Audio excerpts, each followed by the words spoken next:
चलिए अब next class में अपन जो पढ़ रहे थे इम्यूनोलॉजी के बारे में, स्पेशली बीएससी पार्ट सेकंड के जूलॉजी के पेपर में आज अपन जिस टॉपिक की बात करेंगे वो है एंटीजन एंटीबॉडी रिएक्शन।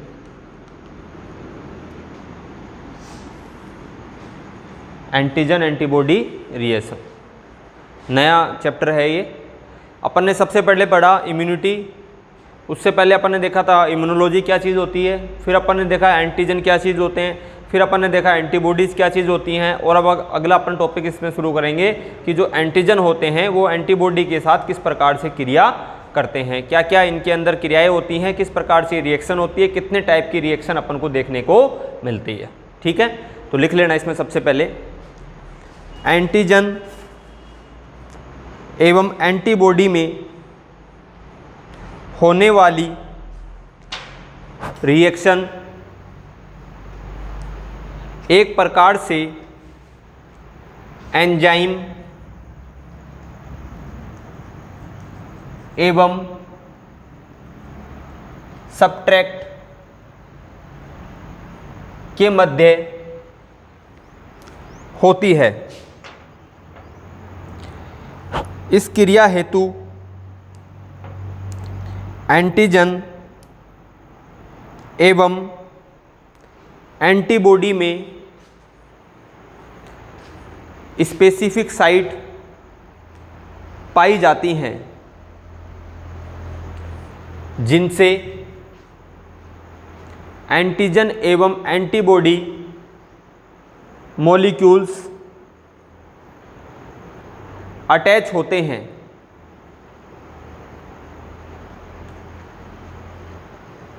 इन रिएक्शन में लिख लो उसको कंप्लीट, आगे वाली लिख लो फिर लिखवा दूंगा उसको। इन रिएक्शन में हाइड्रोजन बॉन्ड, आयनिक बॉन्ड एवं हाइड्रोफोबिक इंटरेक्शन रिएक्शन, अंतः क्रियाएं बोलते हैं इनको, इंटरेक्शन रिएक्शन देखने को मिलता है, देखने को मिलता है।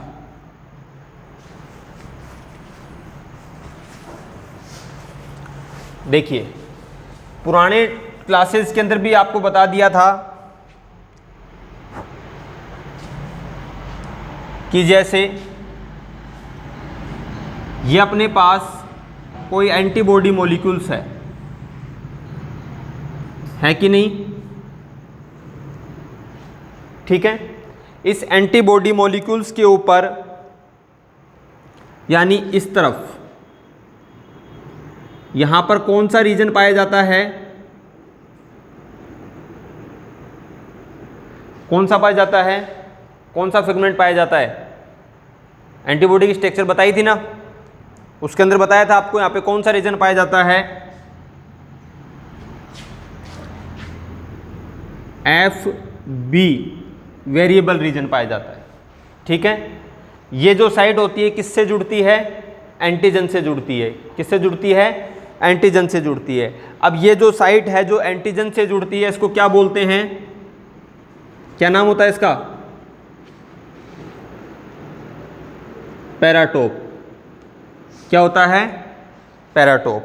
अब इसके पास कौन आया, कोई एंटीजन मॉलिक्यूल्स आया। कौन आया, कोई एंटीजन मॉलिक्यूल्स आया। मैं पहले भी बता चुका था कि जो एंटीजन मॉलिक्यूल्स इसके पास आया उसमें भी क्या प्रेजेंट होंगी, स्पेसिफिक साइट प्रेजेंट होंगी, जहाँ से वो किससे जुड़ेगा, एंटीबॉडी से जुड़ेगा। ये जो स्पेसिफिक साइट होगी ये क्या कहलाएगी, एपिटोप।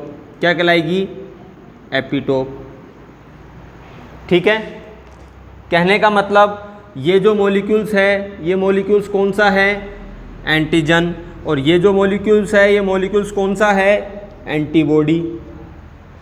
ठीक है, ये इसका पैराटोप और ये इसका एपिटोप। कहने का मतलब जब रिएक्शन होगी तो एंटीजन का कौन सा भाग काम में आएगा, एपिटोप, और एंटीबॉडी का पैराटोप, और ये दोनों मिलके क्या कर लेंगे, एंटीजन एंटीबॉडी रिएक्शन को कंप्लीट कर लेंगे। ठीक है, यहां तक बात समझ में आती है। अब ये दोनों मिलेंगे कैसे, कहने का मतलब क्या है कि इन दोनों के बीच में जो रिएक्शन होंगी वो रिएक्शन कौन सी होंगी। इन दोनों के बीच में होने वाली रिएक्शन आपके सामने आयनिक बॉन्ड में हो सकती हैं। आयनिक बॉन्ड तो समझते हैं, आयंस के बीच में बनने वाले बॉन्ड्स क्या कहलाते हैं, आयनिक बॉन्ड। और क्या हो सकता है, हाइड्रोजन बॉन्ड उपस्थित हो सकते हैं, और हाइड्रोफोबिक रिएक्शन हो सकती हैं। ठीक है, अब बात को समझिएगा। यहाँ पर है, ये तो समझ में आ गया आयनिक बॉन्ड, और H बॉन्ड मतलब हाइड्रोजन बॉन्ड। कहने का मतलब यहाँ पर उपस्थित H मॉलिक्यूल्स और एंटीजन के उपस्थित H मॉलिक्यूल्स के साथ क्या करेगा, बॉन्डिंग को शो कर लेगा। तो इस प्रकार की बॉन्डिंग क्या कहलाएगी, हाइड्रोजन बॉन्ड। क्या कहलाएगी, H बॉन्ड या फिर हाइड्रोजन बॉन्ड। ठीक है, यहाँ तक बात समझ में आ गई। अब देखो यहाँ पर दे रखा है हाइड्रोफोबिक रिएक्शन। दो प्रकार की रिएक्शन होती हैं, हाइड्रोफोबिक और हाइड्रोफिलिक। हाइड्रोफोबिक और हाइड्रोफिलिक। ठीक है, फोबिक का मतलब होता है फोबिया, डर। नहीं बोलते कई लोग, इन तो फोबियो होगो, यानी इसको तो डर लगने लग गया। फोबिक का मतलब होता है डर, और फिलिक का मतलब होता है प्यार करने वाला।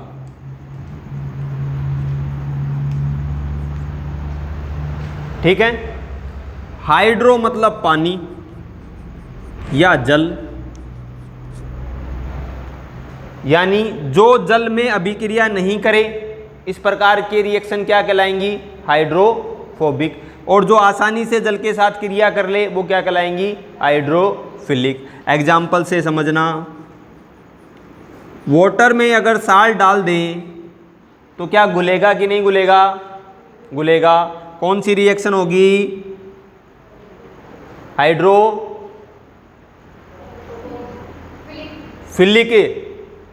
मिल गया ना, रिएक्शन कब होगी, मिलेंगे जभी तो होगी। अब मान लो ये इससे मिलता ही नहीं, यूं ले लो ना, ये लो जी, वाटर प्लस ऑयल मिलते हैं क्या, कौन सी रिएक्शन होगी, हाइड्रोफोबिक। ठीक है भाई, अपन सिंपल सी बात है, जब किसी के साथ अपने विचार मिलेंगे, अपने संबंध मिलेंगे, या सामान्य भाषा में कहें कि अपन उसको जब चाहेंगे जब तो उसके साथ मिलेंगे, है ना। और आया नहीं चाहा, कौन मिला। तो ये जो रिएक्शन होती हैं ये क्या होती हैं, हाइड्रोफोबिक नेचर की होती हैं। कहने का मतलब क्या है, अगर वाटर मॉलिक्यूल्स यहाँ पर होता है तो उसके साथ ये रिएक्शन को शो नहीं करते। ठीक है, अगर इसमें कोई भी कंपोनेंट ऐसा है जो कि वाटर कंसंट्रेशन रखता है तो इसके साथ ऐड नहीं होगा। बट अगर उसमें H bond, free H bond है, तो यहाँ पर ये रिएक्शन प्रदर्शित होनी शुरू हो जाएंगे। ठीक है, उतार लो इसको।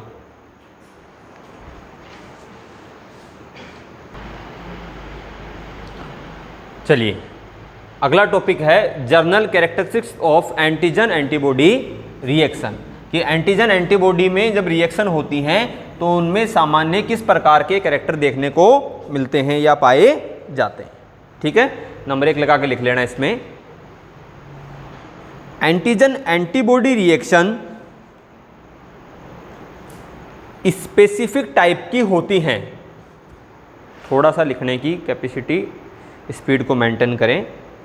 Antigen antibody reaction specific type की होती हैं, अर्थात एक स्पेसिफिक एंटीजन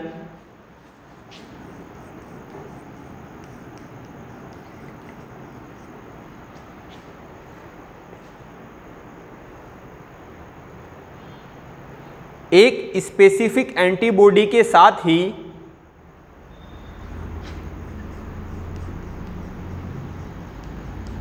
एंटीबॉडी के साथ ही क्रिया करता है या रिएक्शन करता है।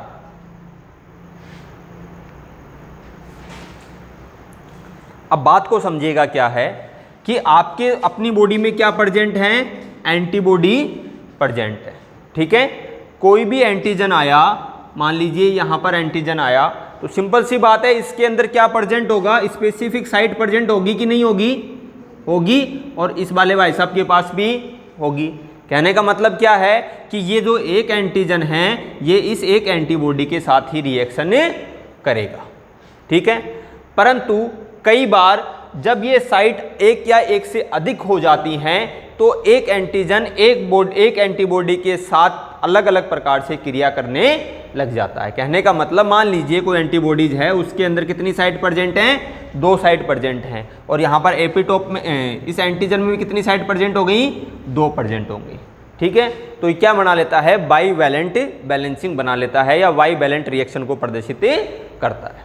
ठीक है, इसी लाइन में लिख लेना, कई बार एपिटोप अथवा पैराटोप के एक समान होने के कारण क्रॉस बॉन्डिंग प्रदर्शित होती है।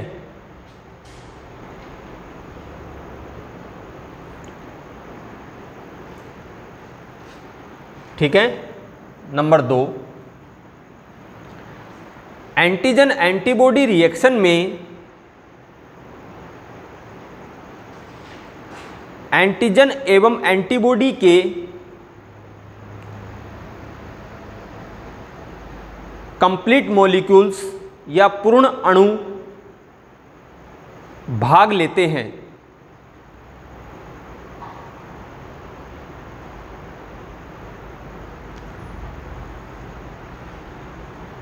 ठीक है, पूर्ण अणु का मतलब ये वाला भी पूरा भाग लेगा और ये वाला भी पूरा भाग लेगा।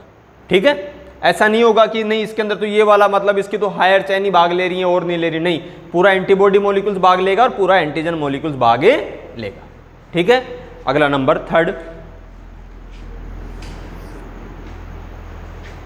3 नंबर लगा के, एंटीजन के किसी एक भाग पर एंटीजेनिक, किसी एक भाग पर एंटीजेनिक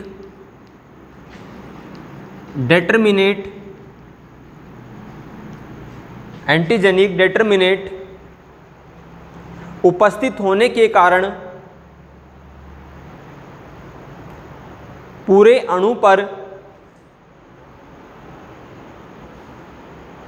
समूहन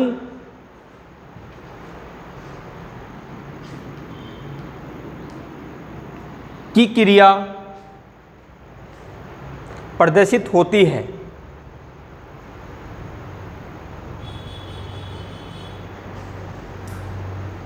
अगला नंबर 4 नंबर लगा के, एंटीजन एवं एंटीबॉडी के मध्य होने वाली इंटरेक्शन रिएक्शन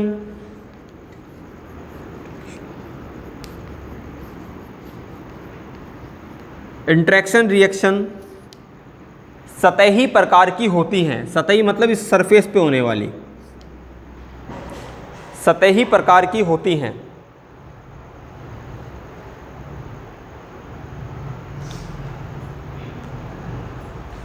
अगला नंबर 5 नंबर, एंटीजन एंटीबॉडी के मध्य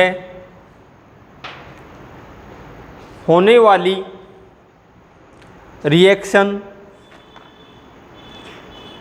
इनमें उपस्थित वैलेंसी पर निर्भर करती हैं।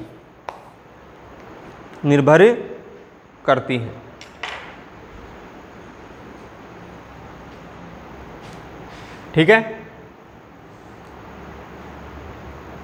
अगले क्लास के अंदर अपन स्टडी करेंगे कि ये जो रिएक्शन है ये कितने टाइप की होती हैं। ठीक है, और किस किस प्रकार से इन रिएक्शन को अपन कंप्लीट कर सकते हैं। इसको राइट डाउन कर लेना किसी ने नहीं करा तो।